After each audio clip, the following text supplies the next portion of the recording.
last meeting, we have discussed about the generic structure of narrative text and the linguistic feature of narrative text. And now I will read a folktale from Vietnam. The title is The Golden Starfruit Tree. Okay.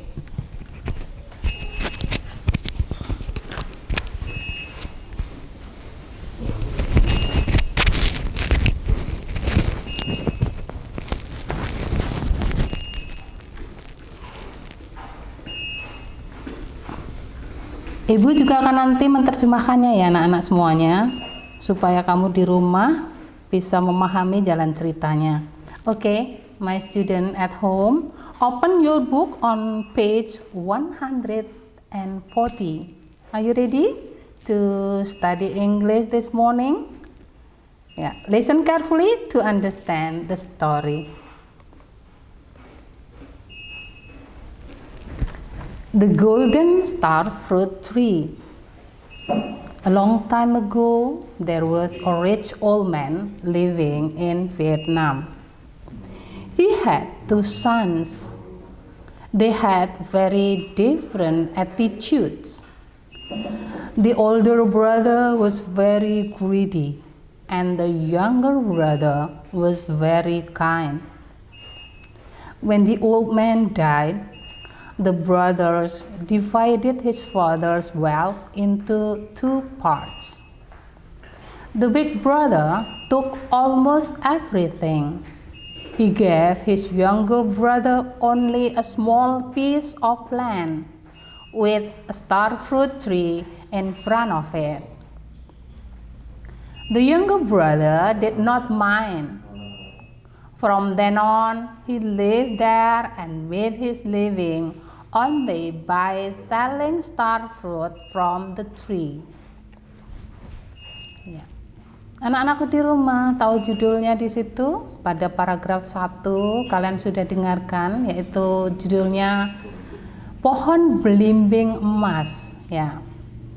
Ini disebut dalam teks itu adalah orientation, pengenalan tokoh, ya, settingnya, latar belakangnya, peristiwa, ya. Long time ago, pada zaman dulu ada di Vietnam ada orang kaya yang sudah tua. Dia memiliki 2 orang putra dengan watak kedua putranya itu yang sifatnya berbeda. He had very different attitude. Attitude itu sifatnya berbeda. The older brother, kakaknya yang paling tua, was greedy. Sangat serakah ya, greedy itu serakah. Tapi adiknya yang kedua was very kind, sangat baik hati. Nah, ketika orang tuanya meninggal, kakaknya membagi warisan menjadi 2 bagian. Kakaknya yang besar mengambil hampir semua harta warisannya, dan dia memberikan ke adiknya hanya sepetak tanah yang kecil dengan pohon belimbing di depan. Adiknya tidak berkeberatan. Selanjutnya dia tinggal di sana dan mencari nafkah dari buah dengan menjual buah belimbing dari pohon tersebut. Okay? The next. Unfortunately, a very big raven often came and ate all the ripe fruit. At first, he was too afraid of the raven, and he did not know what to do. But one day, he dared to approach the raven. He begged to eat, not to eat the fruit. If you eat the fruit, I will have nothing to sell to the market, and my family will starve. Pada paragraf 2 itu adalah tokoh cerita selanjutnya, yaitu raven. Raven, you know raven? Raven is burung gagak, ya. Sayangnya Burung gagak yang besar itu sering datang dan memakan semua buah-buahan belimbing masaknya. Pada pertama kalinya dia takut pada burung gagak tersebut dan tidak tahu apa yang harus dilakukan. Tapi suatu hari adiknya yang kedua itu memberanikan diri untuk mendekati burung gagak tersebut. He begged to it not to eat the fruit. Kemudian dia memohon untuk jangan memakan buah-buah belimbing tersebut. If you eat the fruit, jika kamu makan buah-buahan itu, saya nggak punya apapun untuk dijual ke pasar dan keluargaku akan kelaparan. Next. Surprisingly, the raven was not angry. He replied, I need the fruits too. Can I have them and I'll pay you with gold? Bring a 1 meter long bag and I'll bring to a place full of gold, and you can fill the bag full of with gold. The younger brother then told his wife to make a 1 meter long bag. When the bag was done, he climbed on the raven's back and they flew to a place full of gold. He laid the bag full with gold and then lied back home on the raven's back. From then on, the younger brother and his family could live happily in luxury. Ya. Terjemahannya, ya, anehnya burung gagak itu tidak marah. Kemudian dia menjawab, saya membutuhkan buah-buahan itu juga. Bolehkah saya memakannya dan saya akan membayar kamu dengan emas. Tolong bawakan 1 tas sepanjang 1 meter. Ya. Dan saya akan membawa kamu ke tempat yang penuh emas. Kamu bisa memenuhi tas-tas tersebut dengan emas.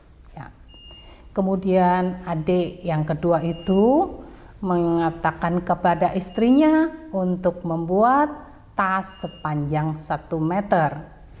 Ketika tas itu selesai, dia naik ke punggung burung gagak dan terbang ke tempat yang penuh dengan emas.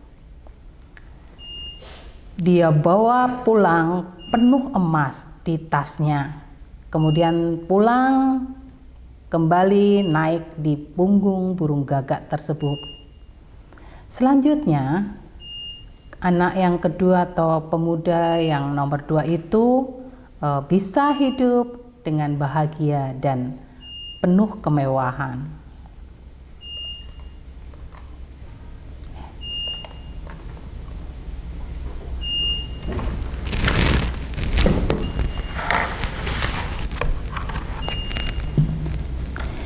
On the commemoration on his father's death, he invited his older brother to come to his house.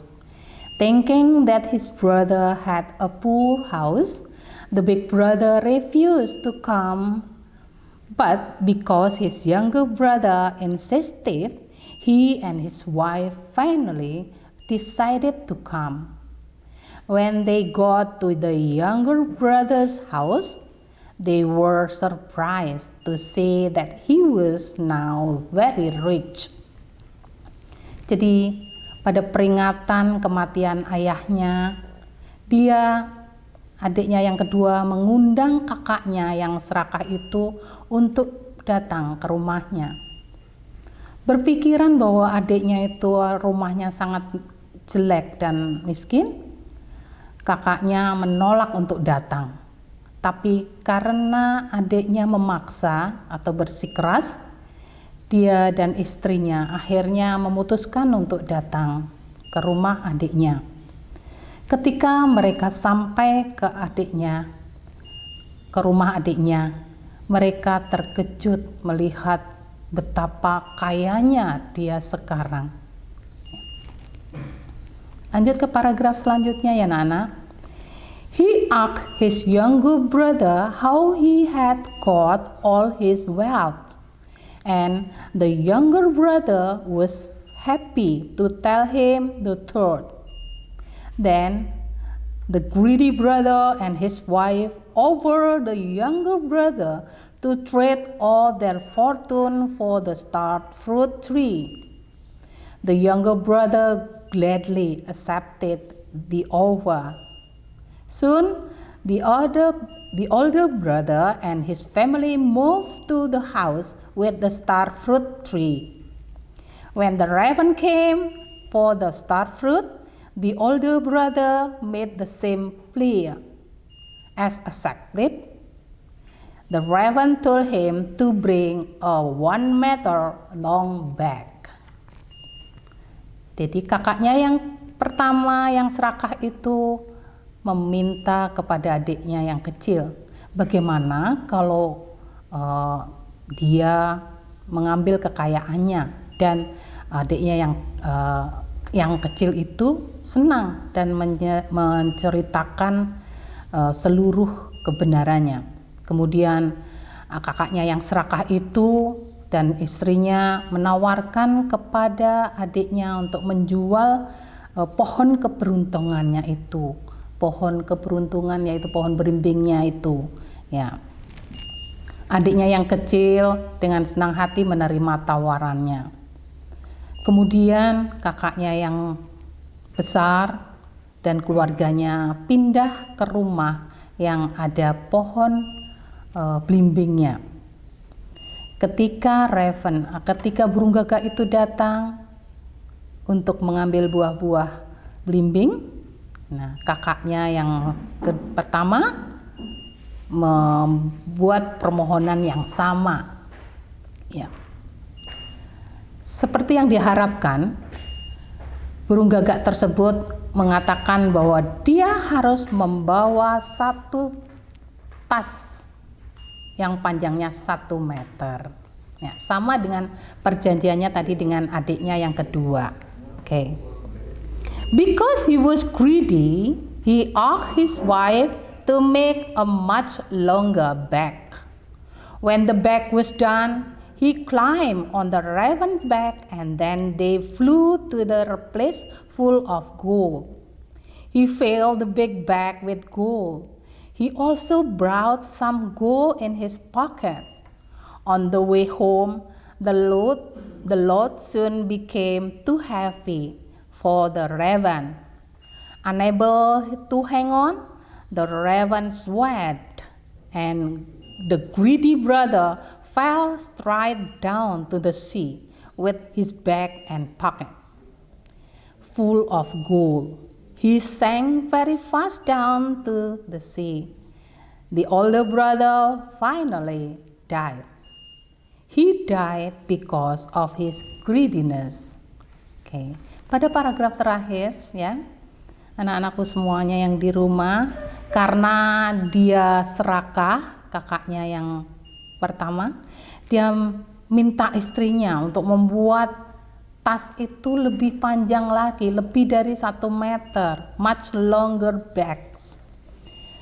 Ketika tasnya sudah selesai dikerjakan, selesai dipotong lebih dari 1 meter, kemudian dia naik ke punggungnya burung gagak tersebut, kemudian ikut terbang ke tempat yang penuh emas. Dia penuhi tasnya dengan emas. Dia juga membawa emas-emas di kantongnya, mengambil emas-emasnya ditaruh di kantongnya atau sakunya. Pada perjalanan pulang, bawaannya menjadi terlalu berat bagi burung gagak tersebut. Sudah tidak bisa dikendalikan, raven itu bergoyang dan kakaknya yang serakah itu jatuh ke sungai ke laut atau sungai dengan bawaan yang penuh emas di tasnya maupun di kantongnya. Ya, dia tenggelam, jatuh ke laut, dan kakaknya yang pertama yang serakah itu akhirnya meninggal dunia. Dia meninggal karena keserakahannya. Nah, demikian anak-anak semuanya yang ada di rumah, bacaan The Golden Star Fruit Tree. Okay?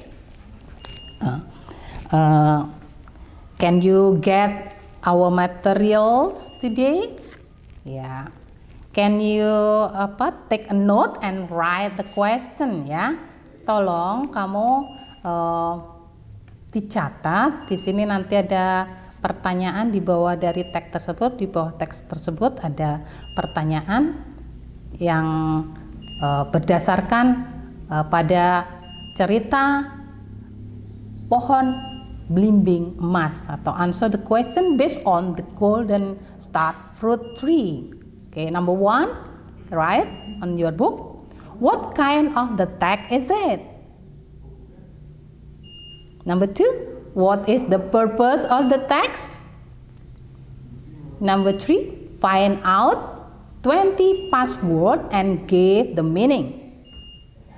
Number 4, find out 10 adjectives and give the meaning. Number 5, what is the moral value that we can get from the text? 5 ya, apa pesan moral yang bisa kita peroleh dari bacaan tersebut? Okay everyone, thank you very much for your attention today. After the lesson, good luck. Thank you for watching. Assalamualaikum warahmatullahi wabarakatuh.